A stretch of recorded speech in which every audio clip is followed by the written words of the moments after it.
যারা ক্ষমতা আসে নাই তাদের এই অবস্থা, এরা ক্ষমতা আসে পুরো ব্যাংক খেয়ে ফেলবে, পুরো ব্যাংক খেয়ে ফেলবে। 15-16 বছর 17-18 বছর যে খিদা, এই খিদার জন্য ব্যাংক খেয়ে ফেলবে আপনি।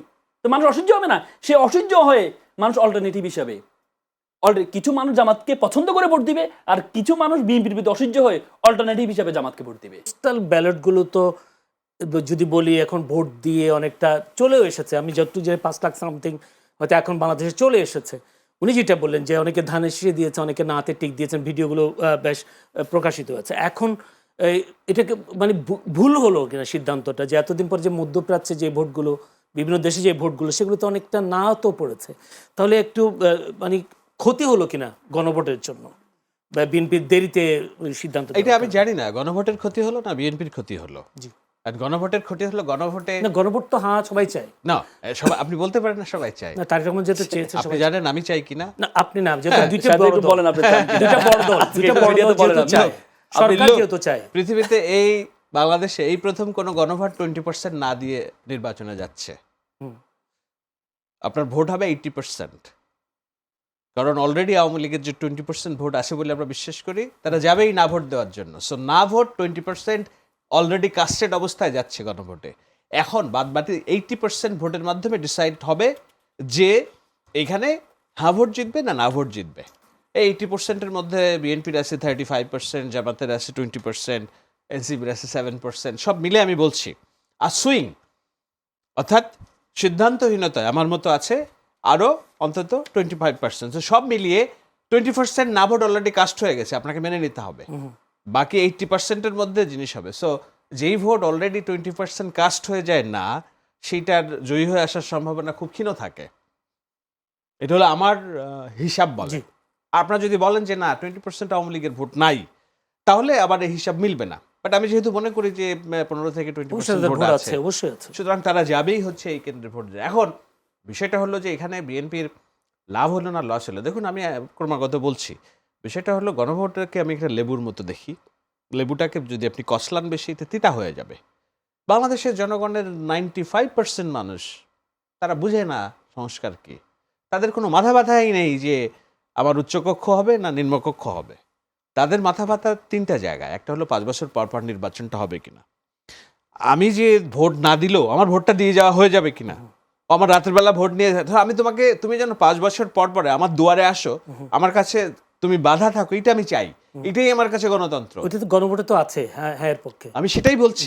আমি 3টা বিষয়, একটা হলো 5 বছর পর পর যেন নির্বাচন হয়, দ্বিতীয় নাম্বার হলো আমার পুলিশ যেন সরকারি পোশাক গায়ে দিয়ে দলীয় কর্মীর মতো আচরণ না করে, আমার উপর নিপীড়ন না করে, আর তৃতীয় খোদার পরে যে বিচার আছে নিচে মাটিতে, আদালতে যেন আমি ন্যায় বিচার পাই, বিচারক যেন ক্যাঙ্গারু আদালত না হয়। এই 3টা বিষয় যদি নিশ্চিত হয় জনগণ খুশি।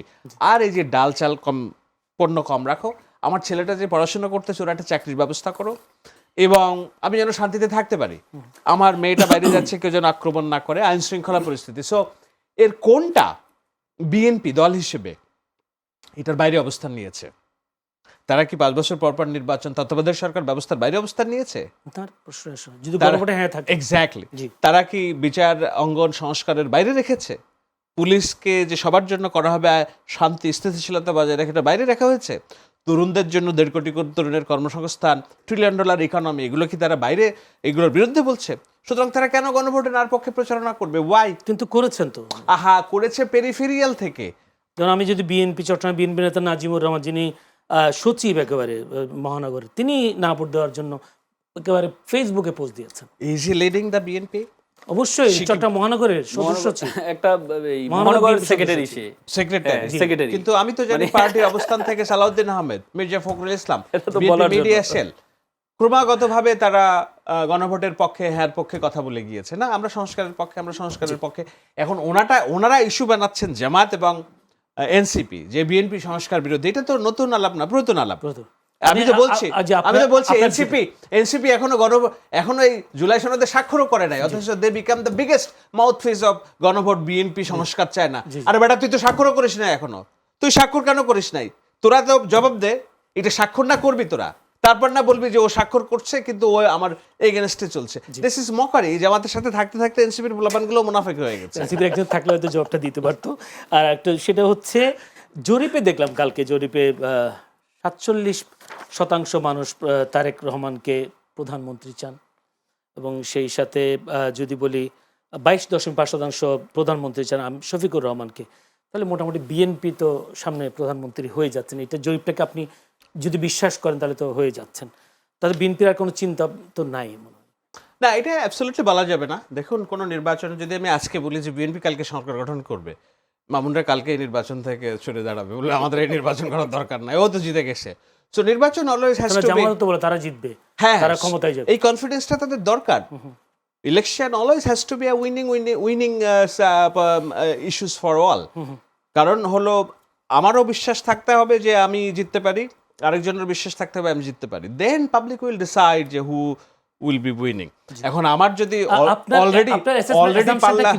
অলরেডি যদি পাল্লা আমার একদিকে এরকম থাকে, তা আমি তো বুঝেই গেছি কে জিতবে কে হারবে, তখন মানুষও যাবে না ভোট কেন্দ্রে। আজকে আমি অন্তত 3 জনের সাথে আলাপ করে বুঝেছি যে তারা ভোট কেন্দ্রে যাবেন, যেটা 3 সপ্তাহ 5 সপ্তাহ আগেও তারা দোদুল্যমান ছিল যে না ভোট কেন্দ্রে যাব না, কিন্তু আজকে তারা নামের ভোট কেন্দ্রে যেতে হবে। কেন? আমাদের জামাত ঠেকাইতে হবে। ওনাদের জামাতের অনেকে কর্মী মনে করবেন যে না আমাদের ভোট কেন্দ্রে যেতে হবে, কেন? এই ধানের শীষ ঠেকাইতে হবে, তো 90 আওয়ামী লীগ ঠেকাইতে হবে। So this is how the elections perform. আমি মনে করি এটা ভালো ইলেকশনের জন্য। আমি একটু জানতে চাই আসলে এই যে ভোটের রাজনীতি চলছে, ভোটের প্রচারণা চলছে, মানে যদি বলে জামাত কতটা পেতে পারে ভোট? আমি এর আগে আলোচনা, যেখানে যদি 22% বলেছেন। হ্যাঁ, না আমি এর আগেও বলেছি যে এখানে 22% বলছে। তো দেখুন, জামাতের ভোট বাড়ছে, এটা ঠিক, এই বিষয়ে আমি কোনো দ্বিমত করি না। আগে ছিল 3%, এইটা যখন 5 তারিখের আগে আমরা জেনেছি 7 থেকে 10%, এখন এটা যদি 18 থেকে 20% হয় আমি অবাক হব না। কিন্তু আপনাকে ক্ষমতা যাওয়ার সুযোগ নেই না, কিন্তু আপনাকে দেখতে হবে যে 1990 সালের নির্বাচনে বিএনপি ভোট পেয়েছিল 40.89%, আর আওয়ামী লীগ পেয়েছিল 40.1%। লেস দেন 1% ব্যবধানে আসন ব্যবধান হয়েছিল 93। সো যেখানে 22% আর 47%, তার মানে আমি দেখি যে এটা ভূমিধস, ল্যান্ডস্লাইড ফর বিএনপি। নিশ্চয়ই ব্যাখ্যা আছে। জি, মামুন রাসেল, যদি এই রিপোর্টটা যদি ধরি বলি, জামায়াতের তো কোনো ভরসা নেই সামনে, কিন্তু জামায়াত তো দাবি করে তারা ক্ষমতায় যাবে। দেখেন, জরিপের প্রশ্নের মধ্যে শুভঙ্করের ফাঁকি আছে। প্রশ্ন করেছে যে আগামীর প্রধানমন্ত্রী কে হবে।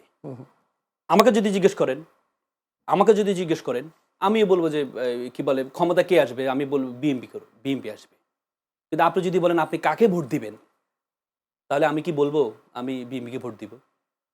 বুঝলেন? সাধারণ মানুষ মনে করে, কারণ যেই আওয়াজ দেখতে পাচ্ছে, সাধারণ মানুষ অনেক আগে শুরু 5 আগস্টের পরে সবাই বলেছে আওয়ামী লীগ চলে গেছে, তার মানে বিএনপি অপশন। কিন্তু জরিপগুলো কি হয়, আমাদের এই ডাকসু ইলেকশন আগে আমার সাহেব একটা জরিপ করছিলেন, 2-3 হাজার ভোট আছে নাকি শিবিরের, 2-3 হাজার ভোট। কি দেখেছেন আপনি? কি দেখেছেন? মানে চিন্তা করতে 15,000 ভোট, এবং কি সে সময় জরিপে আবিদকে দেখা যায় আবিদ পাবে হচ্ছে 46, আর সাদিক কাইমকে দেখা যায় 6%। কিন্তু কি দেখেছি আমরা? শাহেদ ভাইয়ের অ্যাজাম্পশন ভুল হয়েছে। এবার অ্যাজাম্পশন শুধু ভুল না, ভুল হলে তো ধরেন এই 20-25-এ ভুল হয়, একবারে পুরো ইউটার্ন, মানে পুরো ইউটার্ন 2-3 হাজার ভোট আছে। আপনি চিন্তা করেন, মানে অনেকে বলে যে আওয়ামী লীগের ভোটগুলো নাকি পাইছে, তা আওয়ামী লীগের ভোট কত আছে? 15,000 ভোট যদি সাদিক কাইম পায়, আওয়ামী লীগের ভোট কত আছে? তাহলে বিএনপি কি রাজনীতি করলো এতদিন? বিএনপির ভোট কি কোথায় গেল? তার মানে এগুলো আসলে জরিপগুলো হচ্ছে আসলে একটা ন্যারেটিভ দাঁড় করানো। এবং জরিপে যে সংস্থাগুলো আছে, এই সংস্থাগুলো আপনি দেখলে বুঝবেন, এই যে সংস্থাটা করেছে, এই সংস্থাটা আগে যে জরিপ করেছে হুবহুব একই মানুষদেরকে আবার জিজ্ঞেস করছে। তো সুতরাং এই জরিপগুলো বিষয় না, বিষয়গুলো হচ্ছে মানুষের মধ্যে যে পরিবর্তন। মানুষ সবসময় দেখেন আগে মানুষ আওয়ামী লীগের প্রতি অসহ্য হয়ে বিএনপিকে ভোট দিত, আর বিএনপির প্রতি অসহ্য হয়ে আওয়ামী লীগকে ভোট দিত। মানে 5 বছর বিএনপি চালাইছে, অসহ্য হয়ে বলছে অপশন কি, অনলি আওয়ামী লীগকে ভোট দিত। আওয়ামী লীগকে 5 বছর চালাইছে, অসহ্য হয়ে অপশন কি, বিএনপিকে ভোট দিত। বর্তমানে সাধারণ মানুষ বিএনপির প্রতি অসহ্য হয়ে অপশন আছে জামাতকে ভোট দিবে। কি রে ভাই আপনি কি বলেন? ক্ষমতায় যাওয়ার আগে তাদের 7-8 হাজার শুধু চাঁদাবাদির জন্য বহিষ্কার করছে। ক্ষমতায় যাওয়ার আগে 5,887 কোটি টাকা ঋণ খেলাপি, যারা চোরদেরকে আপনি এমপিতে হওয়ার জন্য আপনি পাঠাচ্ছেন, চোরদেরকে, যারা ক্ষমতা আসার আগে চুরি করে ফেলছে 6,000 কোটি টাকা। এবং কি আপনি টিআইবি জরিপ দেখেছেন 58% ঋণগ্রস্ত হচ্ছে বিএনপি যে প্রার্থীগুলো আছে, ঋণ খেলাপিতে আছে। যারা ক্ষমতা আসে নাই তাদের এই অবস্থা, এরা ক্ষমতা আসে পুরো ব্যাংক খেয়ে ফেলবে। পুরো ব্যাংক খেয়ে ফেলবে, 15-16 বছর 17-18 বছর যে খিদা, এই খিদার জন্য ব্যাংক খেয়ে ফেলবে আপনি।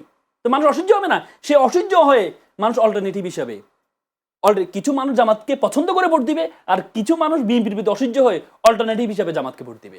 তো সুতরাং এটা কি হবে, এটা 91 ইলেকশন আমরা দেখেছি।